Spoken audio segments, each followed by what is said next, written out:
as proxy for Walter Bouchard. Thank you. Shane Kiso. Good afternoon. I'm present. Thank you. Cesar Rodriguez. Chelsea Fenton. Beverly Chanowski. Present. Thank you. Eric Massey. Present. Thank you. Steve Trussell.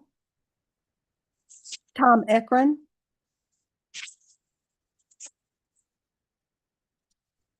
Kim Anderson.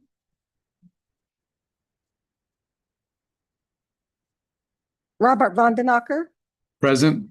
Thank you. Kenya Lugo Wait. Susanna Digby. Present. Thank you. Anita Lee. Salvador Portillo. Patrick Miller. Hondo Judd. Present. Thank you. Megan Sheldon. Present. Thank you. Mark Ortiz. Present. Thank you. Spencer Camps. Rick Williams. Kim Butler. Present. Thank you. Nicole Clements. Present. Thank you. Michael Baez. Present. Thank you. Justin Byrne. Present. Thank you. Katrina Gerster. Present. Thank you. Anu Jane. Present. Thank you. Ramona Simpson. Present. Thank you. Benjamin Davis. Zachary Harbin. Justin Ciuranata. Present. Thank you. Brody Lynn. Present. Thank you. Christina Hoppes. Present. Thank you. Aaron Daughtery. Arden Holloway. Present. Thank you. Susie Stevens. Gregory Arrington. One moment, please.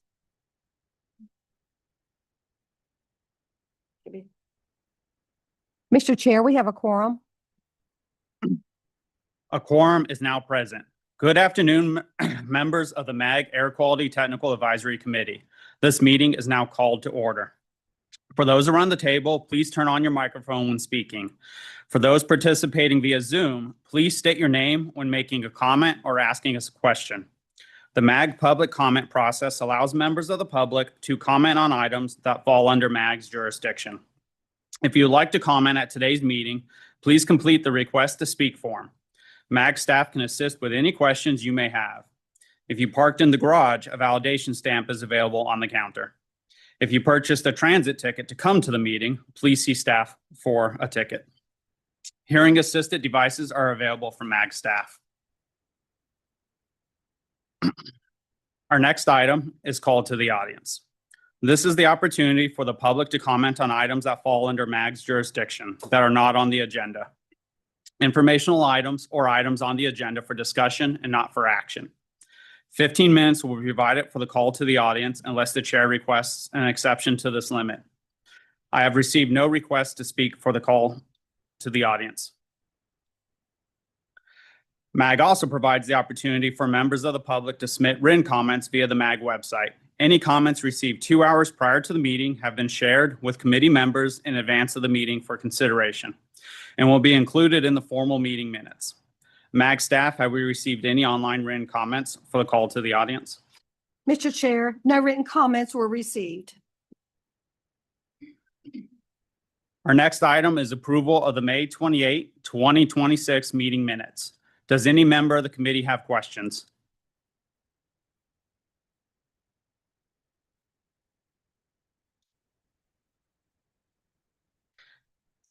Hearing none, prior to approval of the meeting minutes, there is an opportunity for members of the public to comment. I have received no requests to speak for this agenda item. MAG staff, have we received any online written comments for this item? Mr. Chair, no written comments were received. Is there a motion to approve agenda item 3? Justin Sir, not a motion to approve agenda item number 3. Robert Vandenacker, City of Buckeye, second. We have a motion from Justin and a second from Robert. A roll call vote will be taken at this time by Lisa Young. Thank you, Mr. Chair. Members of the committee, when I call your name, please state your vote. Proxy for Walter Burchard. Aye. Thank you. Shane Kiso. Aye. Thank you. Cesar Rodriguez. Aye. Thank you. Chelsea Fenton. Aye. Thank you. Beverly Chanowski. Aye. Thank you. Eric Massey. Aye. Thank you. Steve Trussell. Tom Ekron.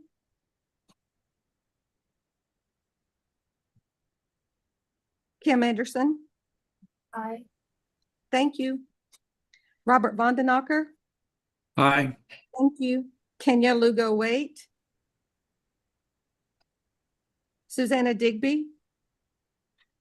Aye. Thank you. Patrick Miller. Aye. Thank you. Hondo Judd. Aye. Thank you. Megan Sheldon. Aye. Thank you. Mark Ortiz. Aye.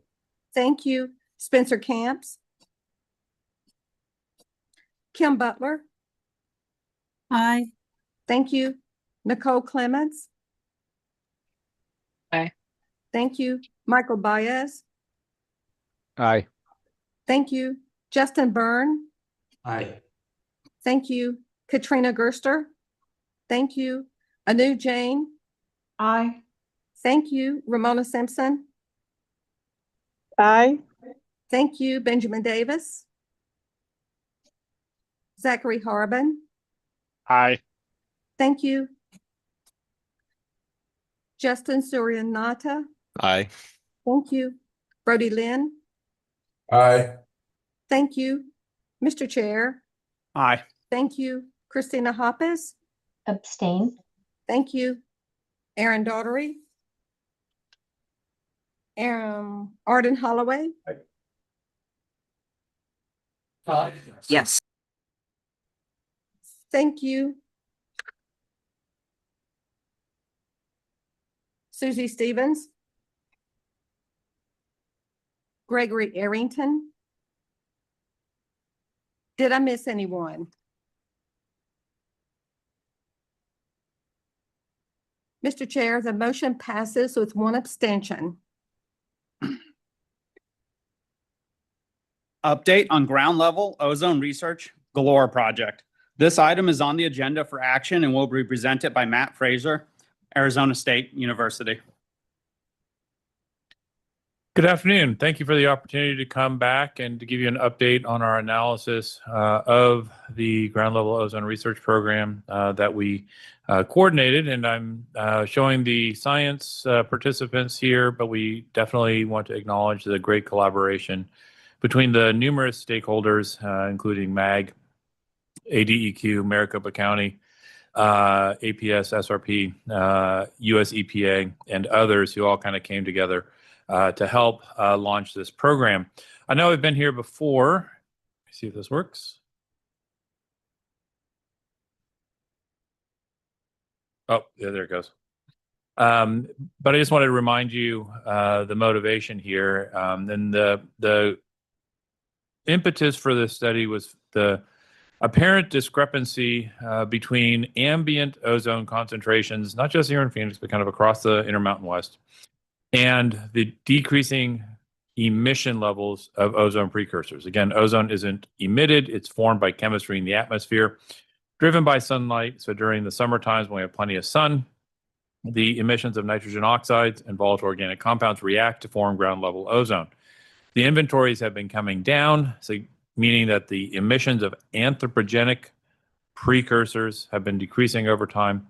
But we've had for about the last 10 to 12 years a plateau where the concentrations of ozone are no longer decreasing as they had been previously as anthropogenic emissions had been reduced. So with that background, we focused on, we focused on a study to look at what the drivers are of regional ozone concentrations across the non-attainment area focused here on urban Phoenix.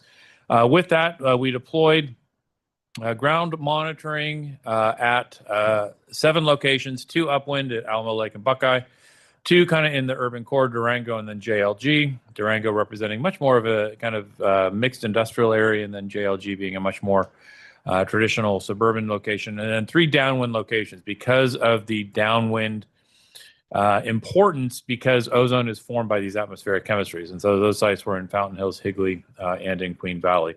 At 2 locations, we had sampling of the upper atmosphere, because it's not just what's happening at the surface. We have to know what's going on in the upper atmosphere. And those were 2 small mobile ozone LIDARs, which were driven by the JPL NASA team, which looks at the concentration of ozone, not just at the surface, but in the lower part of the atmosphere. And those were located at Durango and at Buckeye. Now, the measurements were focused on the summer of 2025.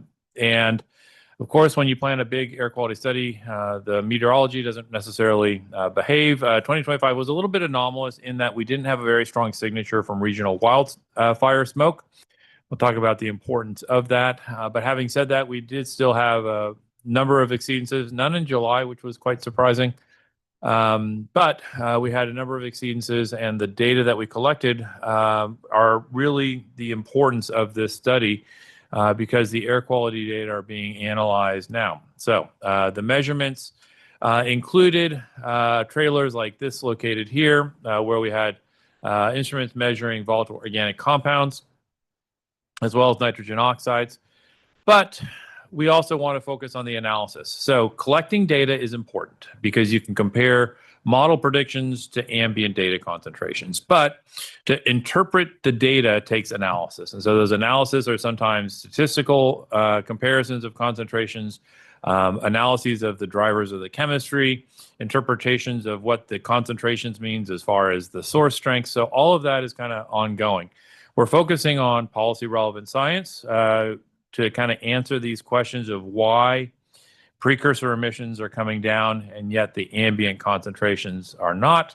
And we focused on 2 things. One is consistency and one is coherency. Consistency meaning we wanted to make sure that independent investigations yielded the same conclusions relevant to policy, and we wanted to have it coherent in that these indicators all point towards that same direction. Now, I'm not going to go through the hypotheses, but the science team that was convened did develop a series of 7 hypotheses. And rather than go through them in detail, I just wanted to have them here so you had a copy of what those hypotheses were. From those hypotheses, we came up with the monitoring plan, and then from the monitoring plan, we came up with the measurements in the summer of 2025. I'd rather spend time kind of going over with you some of the preliminary findings. Now, again, these are mostly preliminary findings, but one focused on wildfire smoke. Now, I know I mentioned that there wasn't a strong wildfire signature in summer 2025. So what we did is we actually went back and looked retrospectively at periods before 2025 to try to understand what the contribution of wildfire smoke is. Now, historically, wildfire analysis here in Phoenix has focused on episodic exceedances. If there is a violation of the air quality standard and there's evidence that it was driven by regional wildfire smoke, the data was collected, and then those exceptional events were promulgated towards EPA, suggesting that they should be excluded from the regulatory framework because they're driven by drivers outside of this region. We wanted to take a different approach in our analysis. We wanted to look not just at those days where they exceeded the standard, but we want to look at all days where there's an indicator that there is smoke impacting air quality in Phoenix. We went through a variety of different analyses approach, including the hazard mapping system from NOAA, the MIRA data set from NASA, because those are remote sensed data systems which are available throughout the region. And we could say, what are the indicators? How many indicators suggest that there is a driver of air quality being regional wildfire smoke. So we kind of came up into these different days, one where there's no evidence of wildfire smoke, some where there's evidence of wildfire smoke, but it's not at the surface. We're calling those column-only smoke. So imagine a plume of wildfire smoke up high in the atmosphere, passing over urban Phoenix, not interacting with the ground layer. And then one where we had evidence of surface impact of ozone chemistry. So what we did is we looked at each of those different days and we looked at the ozone levels across the region. And we looked at what is the change in the median ozone concentration. This is the mean daily average 8-hour, which is the appropriate air quality metric for the National Ambient Air Quality Standard. And what we suggest is that when smoke passes over the region, even though it's not interacting at the surface, there's evidence that ambient ozone levels are up to 6 parts per billion higher than on no smoke days. And when that smoke is at the surface, is up to 10 parts per billion higher. Again, this is at a standard which is 70 parts per billion. So it can be a significant driver of these exceedances across the entire region.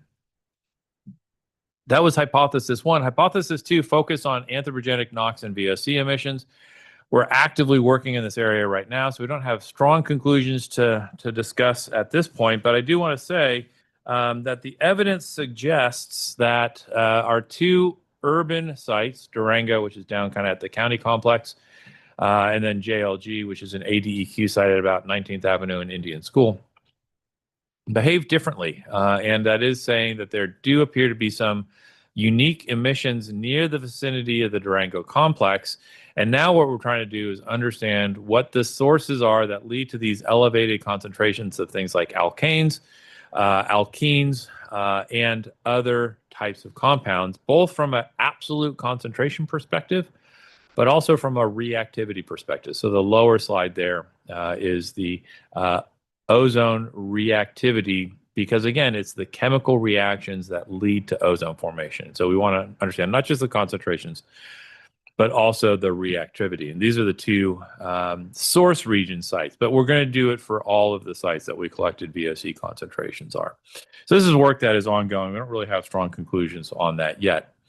We do have some conclusions for the biogenics. So biogenics, unlike anthropogenic emissions, are emitted from natural vegetation. Think of the smell of pine trees. These are volatile organic compounds released from vegetation. If you look at the inventories, very significant fraction of the total volatile organic compounds in the atmosphere of Phoenix are expected to be coming from these naturally occurring sources. We're not talking about cutting down trees to improve air quality, but we do need to understand what baseline is driven by these natural emissions, because that impacts the policies associated with lowering ozone concentrations by reducing the other precursors that are out there. So what we've done is do modeling and measurements. This is some of the modeling results. The model which we've been using is called MEGAN. It's the model of emission of gases and aerosols from nature. And one of the strongest variables of the predicted emissions of one biogenic VOC called isoprene is simply ambient temperature. The higher the temperature, the greater the emissions from nature, because plants are more photosynthetically active. And in fact, it looks like some of these plants are probably in distress. And so they're emitting more of these natural VOCs into the atmosphere. So one of the reasons the inventories in Phoenix suggest such high emissions from VOCs is because of the extreme summer temperatures. But that's what the model says. We also wanted to look at the relationship between concentration. That's what's shown here. And so there is this kind of, in general, similar behavior, although there is some scatter between the orange dots, which are based on the ambient concentration measurements of isoprene, and then the predicted emissions, which are shown in blue. So it does appear that we have this increasing concentration, not all the time, because isoprene is not emitted at nighttime. And some of those low concentrations are from nighttime observations. But it does appear that this is consistent going there. But we also wanted to look at field flux measurements. So flux measurements are an approach where you can use eddy covariance systems to estimate what the emissions are by measuring the concentrations of the compound of interest, in this case isoprene, and looking at atmospheric motion and looking at the difference between when the air is moving away from the surface versus when air is moving towards the surface. We did deploy our eddy covariance system during the summer of 2025, and our analysis suggests that the actual emissions from natural ecosystems, whether it's at West Phoenix, which is a suburban site, or at Usery Park, which is a native desert site, it seems like Megan is overestimating what those emissions are. So this is obviously policy relevant. So we've been in communication with the modeling team here at MAG to try to understand what impact that discrepancy might have on the model of ozone formation across the region. So this is something that we're actively working on as well. Okay, ozone chemistry. Hypothesis 4 dealt with this ongoing discussion about whether the limiting reactant for ozone formation in Phoenix is volatile organic compounds or nitrogen oxides. If you need both of these precursors, there's going to be one that's going to be the limiting reactant, meaning that's the one that prevents more ozone from being formed, which obviously has relevance to any emission control strategy. What we've done is we've looked at a number of different ways to look at this VOC to NOx ratio. What we have been doing is looking at the relationship between formaldehyde as a representative volatile organic compound and nitrogen dioxide, NO2, as the representative NOx emission inventory. These are from a variety of different data sets, including some collected at the surface, some from remote sensing, including Pandora and Tempo, which is a satellite-based measurement of NO2 and formaldehyde. I'll just kind of skip to this slide here. Now, we've looked at this both for all hours of the day. If you look at for all hours of the day, it seems that most of the sites, there is this range of different conditions. Most of the sites do appear to either be VOC limited or transition limited. But that's not what is important. What's important is the chemistry during the period when ozone peaks, which is this 12 p.m. to 3 p.m. photosynthetic active period. And if you look at simply that data, most of the region does appear to be kind of right on the edge of either NOx limited or transition limited. Transition limited means that you kind of have equal amounts of VOC and NOx contributing to it, but especially at some of the downwind sites like, say, Queen Valley, it definitely appears to be in the NOx limited chemistry period, especially during the afternoon period of peak ozone formation. That was hypothesis 4. Hypothesis 5 deals with these questions of transported ozone, how much ozone can be attributed to outside the region, whether that's ozone blown into the region or precursor emissions emitted outside of our region blown into the region. So we've been looking at the CASNet, which is the Clean Air Status and Trends Network sites, which are outside of urban areas, and looking at the transport of precursors and ozone into it. Our analysis from CASNet suggests that it's about 50 to 55 parts per billion on a volume basis. So a majority of the ozone standard is being blown into this region. It's not specific just to Phoenix. It is kind of common across the Intermountain West that the background is a very significant fraction of it. Now, I should stress that this is consistent with the analysis that MAG has done in the modeling team here at MAG, where they have done this mathematically through emissions modeling and chemistry modeling, coming up with similar results onto what the transported ozone is. Now, that's horizontal transport of ozone. We've also looked at vertical transport of ozone. Again, modeling has suggested that vertical transport of ozone from the stratosphere does impact occasionally air quality here at the surface. So the stratosphere is 10 miles over our head. At that elevation, ozone is beneficial. It absorbs incoming solar radiation and prevents harmful UV radiation here at the surface. But it's the same chemical, it's the same molecule, it's ozone, and there's conditions whereby we can get mixing from the stratosphere all the way down here to the surface. And again, this was initially observed or suggested from modeling That was one of the reasons that we wanted to have these ozone lidars deployed, to be actually able to monitor and see if we actually did observe that. And we did observe it on several instances. This is in June of 2025. And you see, it's kind of hard to see, but above 12 kilometers, you have high concentrations of ozone. And you periodically have these tongues of ozone which are coming down. And the tongues of ozone which come down do then interact with the surface layer and can influence urban air quality. Again, this is something that has been suggested by modeling. So again, this idea of corroboration and a coherent analysis of the science supports that. So again, having the observation and the data do strengthen the ability to use this as a weight of evidence, saying this is what the analysis suggests, and this is the modeling. This is the WRF-Chem modeling. So again, WRF-Chem is different than the modeling that's done for the regulatory approach, but this is the suggestion of these tongues of ozone coming down from the stratosphere and interacting at the surface. All right, the last hypothesis had to do with regional versus local factors driving ozone exceedances. And so we looked at the urban areas across the Intermountain West. That includes Denver, Salt Lake City, Las Vegas, and then of course Phoenix here in Arizona. And we looked at periods whereby all of the urban areas were in exceedance of the ozone standard, not just one of those areas. And we went all the way back to 2010, and we looked at how frequently it occurs. And then, is there any evidence that there is a regional wildfire event? And so the coloration here for each of these non-attainment areas, the NAA stands for non-attainment areas, depends on how much of the region was impacted by wildfire smoke. And what it does appear is that these regional occurrences are becoming more frequent, and those are occurring under periods whereby the entire region is impacted by wildfire smoke. And so this is important because the trend is definitely towards more regional wildfire smoke, and that additional regional wildfire smoke does appear to be driving a more regional driver as opposed to a local driver of air quality exceedances across the region.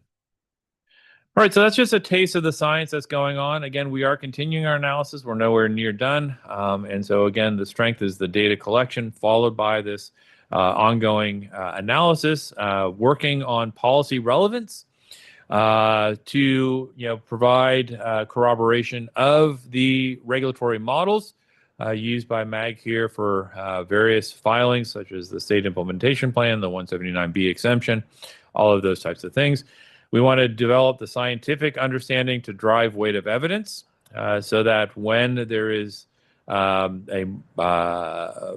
filing focused primarily on modeling, we have the science to back up those models with observations.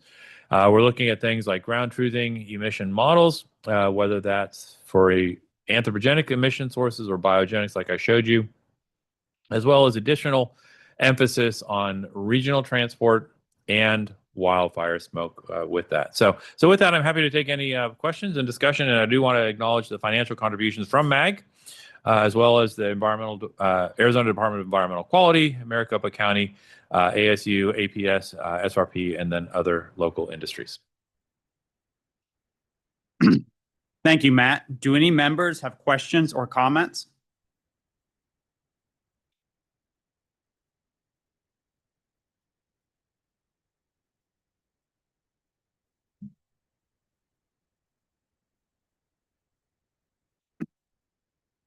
Overview of the draft comprehensive emissions inventory in support of a redesignation request and a maintenance plan for the West Central Penal PM 2.5 non-attainment area. This item is on the agenda for information and discussion and will be presented by Laura Ballard, Maricopa Association of Governments. Hello, thank you, Mr. Chair and members of the committee. I'm Laura Ballard, a senior air quality planner here at MAG.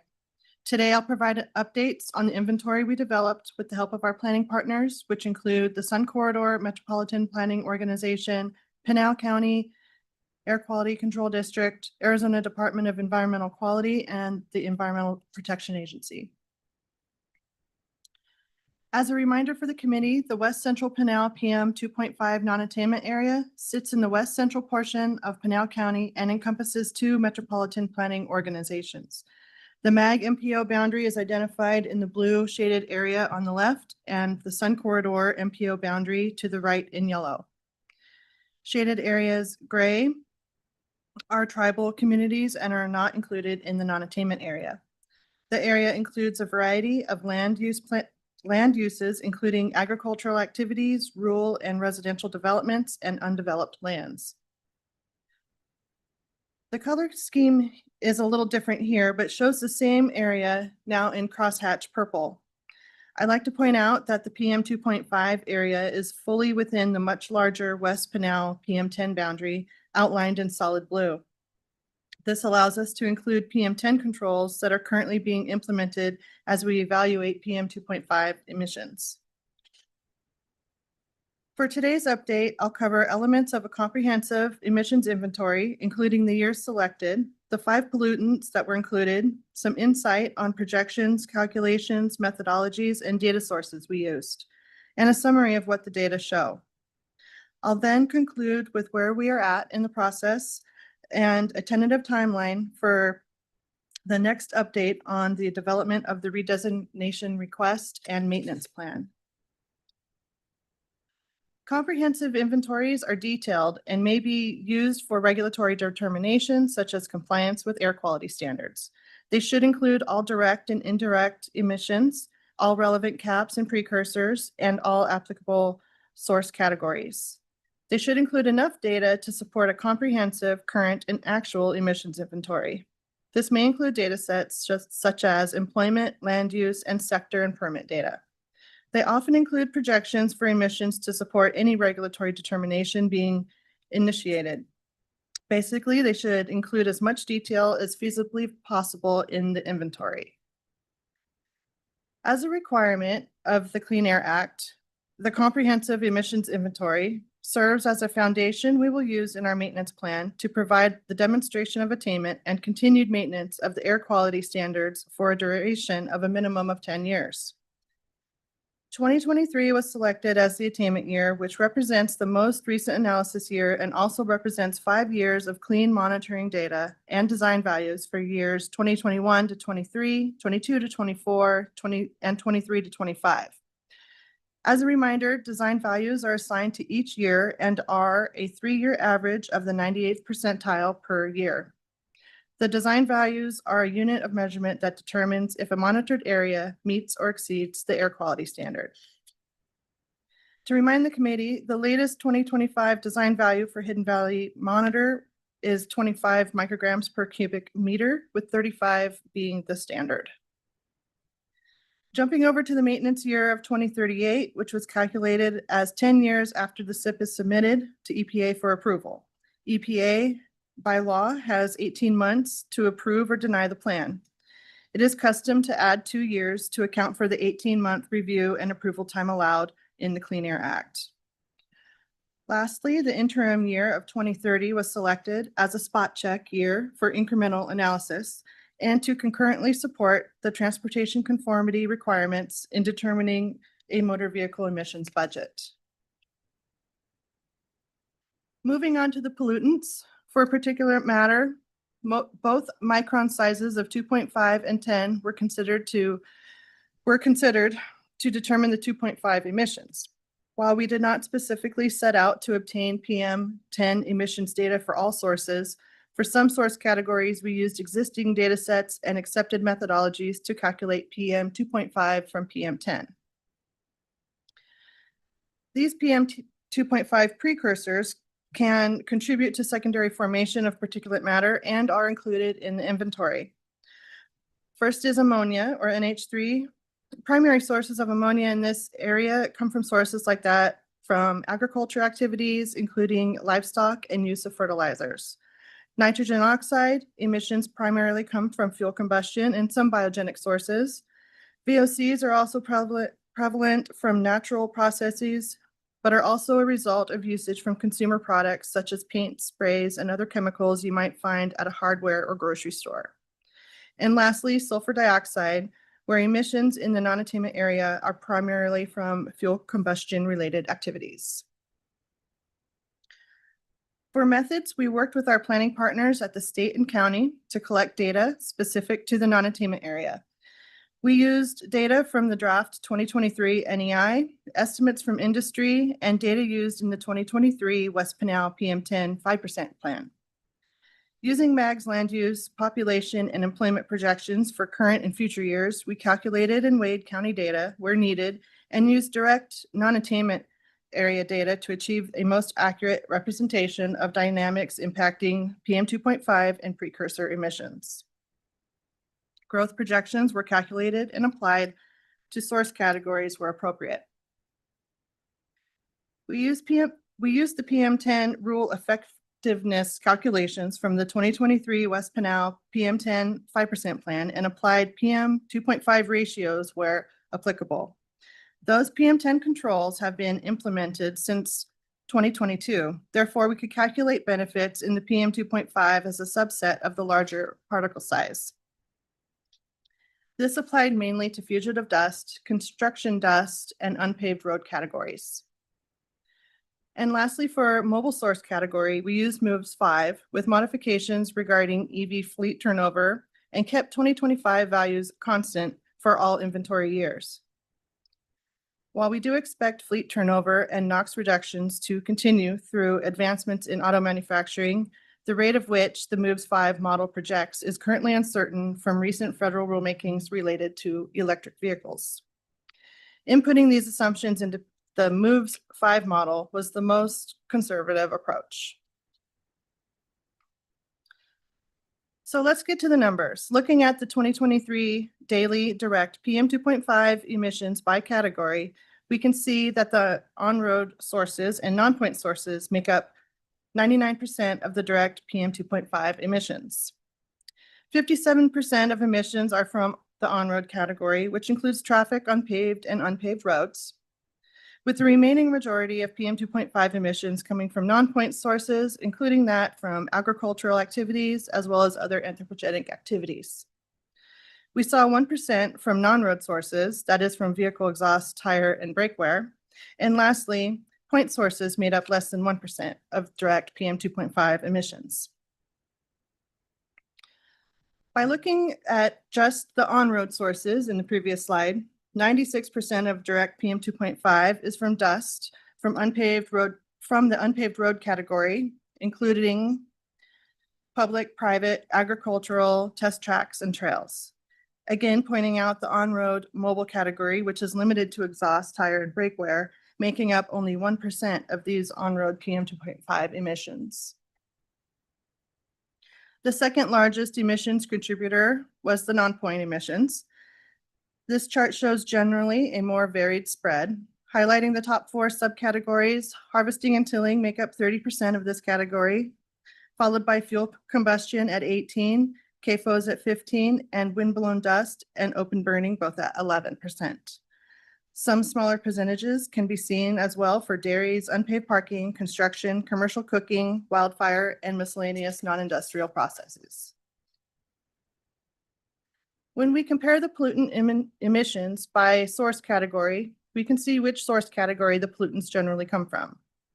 For PM 2.5 on the left, we can see again the 2 main contributors are on-road and non-point sources. Skipping over ammonia for a moment, we can see the NOx emissions are mostly from the fuel combustion from on-road and non-road engines and biogenic sources. VOCs are mainly from biogenic sources, with also non-point sources contributing, and SO2, while permitted sources look significant, they only contribute to a small amount of emissions in the non-attainment area. Going back to ammonia, ammonia has been determined by the EPA and Pinal County as not a significant precursor to particulate matter, so we do not have data to measure any direct emissions collected through permitting. For this category, we use data collected using a combination of draft NEI data and MAG land use data to determine the agricultural activities, including livestock and fertilizer, emitting ammonia in the area. So that was an overview of the inventory for 2023, our attainment year. To calculate the interim and maintenance years for 2030 and 2038, we used MAG's socioeconomic forecast that projects a 58% increase in population over 15 years. Employment data also track with population at an even higher 84%. Using this information, in addition to MAG's land use data, we established surrogates for estimating emissions. However, not every category was grown by population or employment. Where data was limited or future uncertain, we chose those variables constant for projecting emissions. In the next 5 slides, I'm going to provide a high-level comparison for the 3 inventory years and each of the 5 pollutants. First, for direct daily PM2.5, overall PM2.5 emissions are declining. Non-point PM emissions are increasing slightly as expected due to factors such as population growth in the area from sources such as fuel combustion and commercial cooking. However, the 58% population growth only raises the non-point category by 4%. This is for a couple of reasons. First, a variety of sources remain constant for the non-point category, such as some agricultural sources and open burning. But secondly, we can see some benefit through the numbers that the rural effectiveness of the PM10 controls have offset the population growth impacts to PM2.5 emissions. For precursor ammonia, we can see that overall daily emission concentrations are nearly flat. The data suggests that this is a factor of population growth in the area coming from sources such as fuel combustion and mobile sources. For non-point sources such as agricultural fertilizer, we did see a decline in ammonia emissions, mainly due to a decrease in total acreage. For NOx, daily projections are decreasing. Non-point emissions are increasing slightly as expected due to population growth, and non-road and on-road mobile are trending downward due to vehicle engine types and fuel blends. Using 2025's values as constant for electric vehicles, again, this is a conservative assumption we used in MOVES 5. The decrease may be much lower. For VOCs, we can see that emissions are increasing. Non-point emissions are expected to increase due to population growth. This is primarily due to use of solvents and other consumer products and uses associated with day-to-day activities. Again, we see non-road and on-road mobile trending downward, as with the NOx emissions. This decrease could potentially be greater than what we see here. Lastly, sulfur dioxide. Overall emissions are increasing. Non-point and mobile emissions are projected to increase due to population growth associated with day-to-day activities and fuel combustion. This chart summarizes the overall projection over the 15-year span. We can see that most pollutants are expected to decline or stay the same. We see here the PM2.5 emissions are expected to decline despite the 58% population growth, again, largely due to the PM10 controls being implemented to control fugitive dust. The 20% increase in SO2 is not a concern, as this still amounts to very low concentrations in the non-attainment area, and small amounts are not likely to cause secondary formation of PM2.5. From our analysis, we're confident we can demonstrate continued maintenance of the air quality standards through our rollback demonstration that will be presented to this committee next month. To wrap up the presentation, I'd like to update the committee on where we are with the redesignation request and maintenance plan, and when you can expect the next requested action. Currently, we are here in the summer as indicated by the star. As already mentioned, we plan on providing a presentation on our rollback demonstration next month, followed by a publicly available document to review, provide comments on, and offer a public hearing. From there, we expect to bring to the committee the final draft for the committee's recommendation to proceed through the policy committee process before preparing the SIP package in early 2027 to the EPA. Mr. Chair, this concludes my presentation. I'm happy to take any questions. Thank you, Laura. Do any members have questions or comments?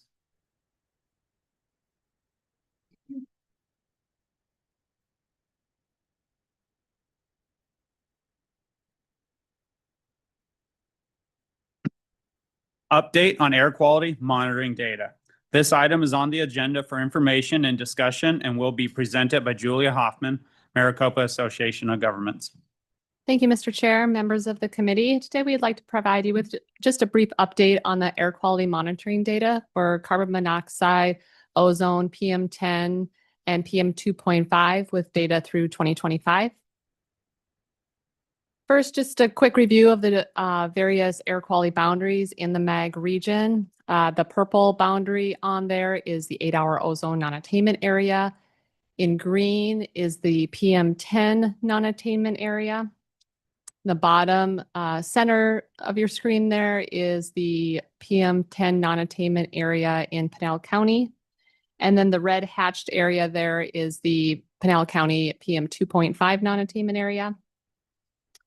In the center is the carbon monoxide maintenance area in that magenta color. And then also on here, we have the areas A and C. A is represented by the blue boundary and area C is in that heavy orange boundary in the bottom there. First, I'd like to start with carbon monoxide. The National Ambient Air Quality Standard for 8-hour carbon monoxide is 9 parts per million, not to be exceeded more than once per year at a monitor.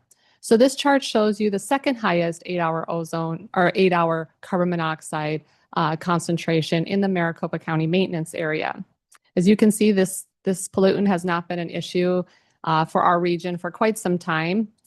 We are far below that standard of 9 parts per million. The last couple of years, the design value has been at 2.7 parts per million, and we have not had a violation of this standard since 1996. As I mentioned, we are a maintenance area for carbon monoxide. Now switching to ozone. Over time, as many of you know, EPA has been tightening up the 8-hour ozone standard. It is currently at 0.070 parts per million. This standard is met when the 3-year average of the annual 4th highest 8-hour ozone concentration is at or below that 70 parts per billion. As you can see here, we have kind of seen an uptick, I guess, since 2017 of the ozone concentration. Before that, there was kind of a general downward trend. And then it started to go up in 2022. It got as high, the design value as high as 0.081 parts per million. It has been coming down slightly the last few years. In 2025, last year, the design value was at 78 parts per billion. And this includes all there are no exceptional events or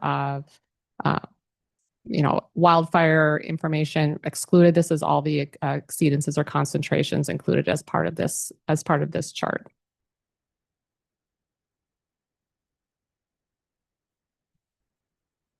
Moving on to PM10. This chart shows the number of days where the PM10 standard was exceeded in Maricopa County and the PM10 non-attainment area, noting the exceptional events. So this is the number of exceedance days, which is different from violations. This does not represent the number of violations. To attain this standard, the 24-hour PM10 standard, there can be no more than 3 exceedances of 150 micrograms per cubic meter over a 3-year period per monitor. But this is representing, this table or this chart is the number of exceedance days. In blue are standard exceedances, and exceptional events are represented in red. In 2025, we did see a few more exceedance days than 2024. However, majority of them were due to exceptional events. There were only 2 last year that were considered a standard exceedance. In Pinal County, similarly, on this chart, the high wind or exceptional events are represented in red, and the standard exceedances are in blue. As we've mentioned in previous presentations, the Hidden Valley Monitor is the one that typically has the most number of exceedance days, and that was the same again in 2025. However, it was significantly less than 2024 with only 19 exceedance days, and 8 of those were due to exceptional events. We did see more exceedances in the other monitors in 2025. However, nearly all of them were due to exceptional events. Moving on to 2.5, the 24-hour standard. To attain this standard, the 3-year average of the 24-hour 98th percentile value cannot exceed 35 micrograms per cubic meter. In Maricopa County, the standard has consistently been met, and the current design value for actually the last 2 years was at 32 micrograms per cubic meter. For Pinal County, you can see the last few years, there has been a significant downward trend. Laura mentioned that the last few years has been clean, has been the region in Pinal County there has been meeting the standard, and you can see that here as well. In 2025, the design value was at 25 micrograms per cubic meter. With regard to the annual standard, the standard was lowered from 12 to 9 and is based on the 3-year average of the annual mean PM2.5 concentrations. The data, as you can see here, indicates a decrease slightly in 2025 from 2024, from 10.7 to 10.3. So while it's a slight decrease, it's still above the standard of 9 micrograms per cubic meter. And then finally, in Pinal County, here are the design values for the 3 monitors, Hidden Valley, Casa Grande, and Apache Junction. Both Casa Grande and Apache Junction are meeting the annual standard of 9 micrograms per cubic meter. Hidden Valley, however, is a little bit above that with a design value of 10.5 for 2025. Again, this is just a quick update. Wanted to provide to the committee with the 2025 design value information. And we continue to closely track this information. We'll present it to the committee as we have it. Mr. Chairman, that concludes my presentation. Be happy to answer any questions. Thank you, Julie. Do any members have questions or comments?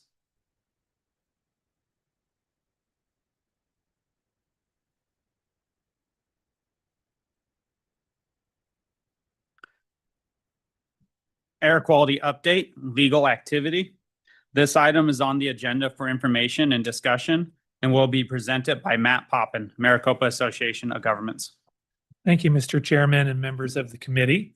Today, I just wanted to provide a brief verbal update on 2 important legal actions that we're currently monitoring closely that can impact air quality status here in both Maricopa County and Pinal County in the MAG region.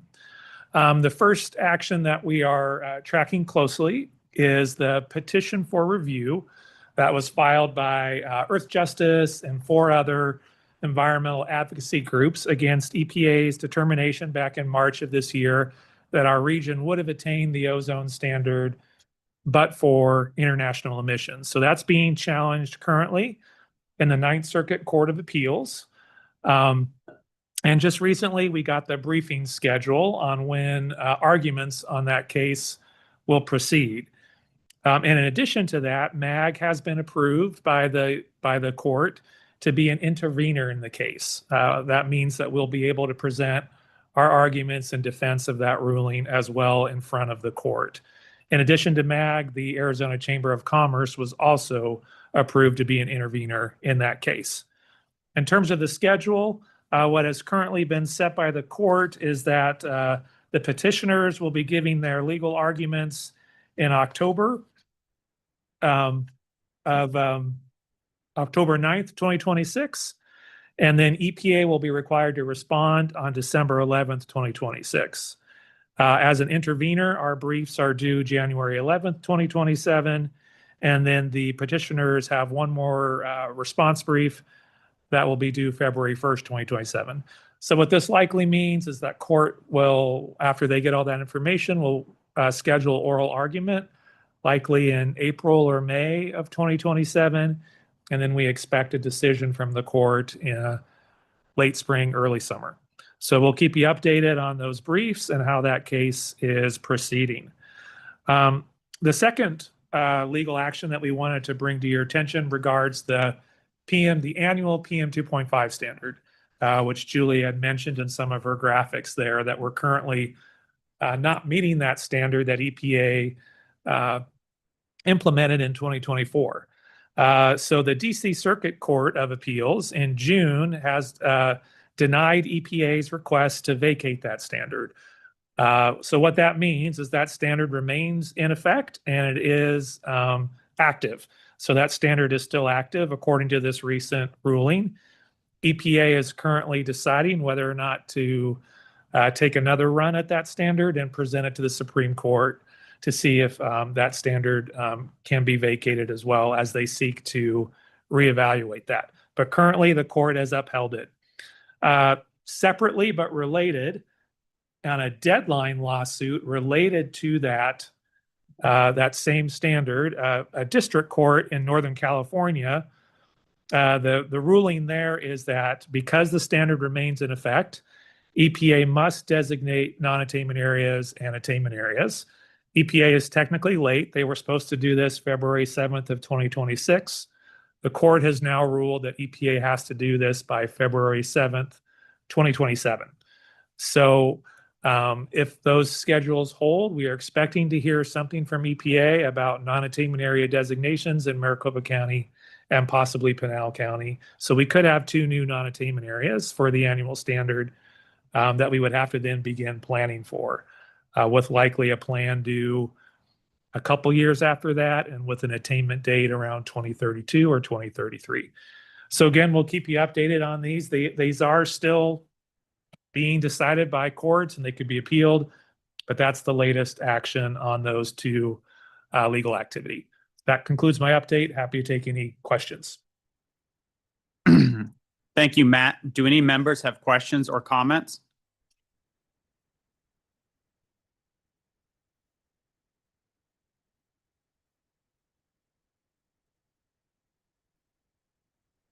Are there any requests from the membership for an item on a future agenda?